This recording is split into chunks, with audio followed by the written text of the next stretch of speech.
عزیز دوستو، اللہ تعالیٰ کے ذکر کی فضیلتوں کی تو کوئی حد ہی نہیں ہے، لیکن ذکر کرنے والا بندہ اللہ کا ذکر جو کرتا ہے اس کے لیے چند خوبیاں بیان کرتا ہوں۔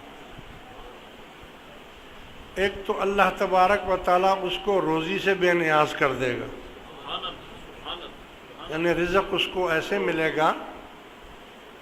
کہ اس کے گمان میں بھی نہیں ہوگا، اس کے خیال میں بھی نہیں ہوگا، اور اللہ اس کو روزی دے گا۔ دوسرے، اس کا قلب پاک ہوگا، قلب میں جو شیطانی وسوسے،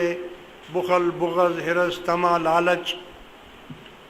اس قسم کی چیزوں سے اس کا قلب پاک ہوتا رہے گا،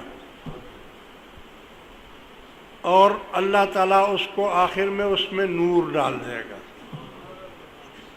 سینہ روشن ہو جائے گا۔ دوسرے، اللہ تعالیٰ اس کو بے نیاز کر دے گا، اس کو ڈر اور خوف نہیں رہے گا۔ تیسرا، اس کو قبر کے عذاب سے اللہ محفوظ کر دے گا، کیونکہ قبر، عذاب القبر حق، قبر کا عذاب حق ہے،